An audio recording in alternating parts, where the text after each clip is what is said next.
ஒவ்வொரு நாளும் இயேசுவோடு ஆண்டவர் சமூகத்தில் உங்களை டெய்லி வைங்க. எனக்கு அந்த கிருபை வேணும்னு கேட்கிறவங்க மட்டும் கைகளை உயர்த்தி, நான் எதை வேணாலும் ஸ்கிப் பண்ணணும், இதை மட்டும் ஸ்கிப் பண்ணக்கூடாது. எவ்வளோ பிஸியான ஒர்க்கு தானியலுக்கு இருந்தாலும் 3 வேளை தன்னை வச்சான். தானியல்கிட்ட கேட்கலாமா, ஏன் தானியலே ஆண்டவர் அடிப்பார்? ஆண்டவர் அடிக்க மாட்டாருப்பா, ஆனால் என் வாழ்க்கையில் கரை வந்துருமோன்னு எனக்கு பயமா இருக்கு. இந்த பாபிலோன்ல நான் விழுந்துருவேனோன்னு எனக்கு பயமா இருக்கு. அதனால உயிரே போனாலும் பரவாயில்ல, தினமும் ஒவ்வொரு நாட்களிலும் பிரியாமல் ஒவ்வொரு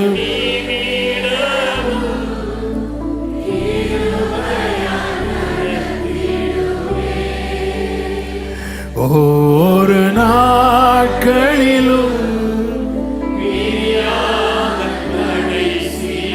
ஆமென். ஒவ்வொரு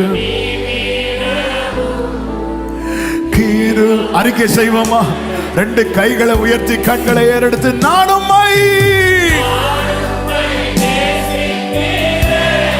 ஆமென். எந்த உயிரை பார்க்கிலோ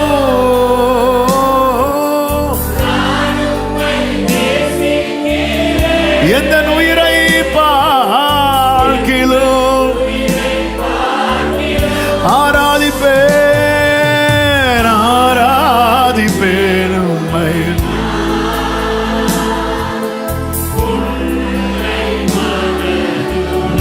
ஆண்டவர் டெய்லி உங்க முன்னாடி வந்துருவேன்பா, என்ன வச்சிருவேன்பா. இதுக்கு மேல எனக்கு நீங்க தான் பார்க்கணும்பா. ஆமென். பிரியமான கர்த்தருடைய பிள்ளைகளே, அந்த பிரதான ஆசாரியனாகிய யோசுவா தன்னை தேவனுக்கு முன்பாக வைத்தான். அப்போ சாத்தான் வந்ததும் ஆண்டவர் என்ன செய்தார் தெரியுமா? சாத்தானை கடிந்து கொண்டார். தினம் தினம் தங்களை தேவனுக்கு முன்பாய் நிறுத்துகிறவர்களுக்காக சிங்காசனத்திலிருந்து உத்தரவு பிறப்பிக்கப்படும். ஹல்லேலூயா. நான் உம்மை நேசிக்கிறேன்.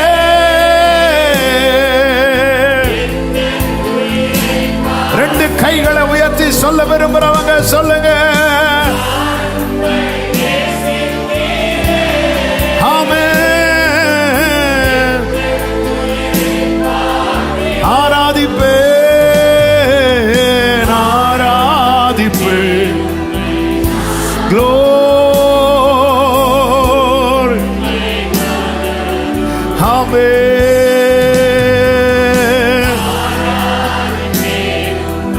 Oh, hallelujah.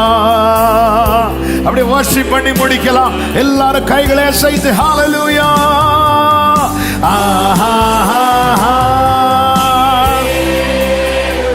Glory. அந்த சிங்காசனத்துக்கு முன்பாக நின்று கர்த்தர் உன்னை ஆராதிக்க வைத்திருக்கிறார். வர்ஷிப் பண்ணு. ஷரமகரே ராஜனரா. ஹல்லேலூயா ஹல்லேலூயா.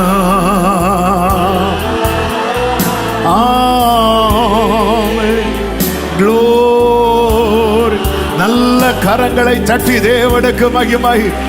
உடரவா சந்தரலராதரே. நன்றி ஆண்டவரே, எப்பொழுதும் என்னென்னைக்கும் உம்மோடு உம்மோடு தானியேலை போல எங்களை வச்சுட்டே இருக்கணும்.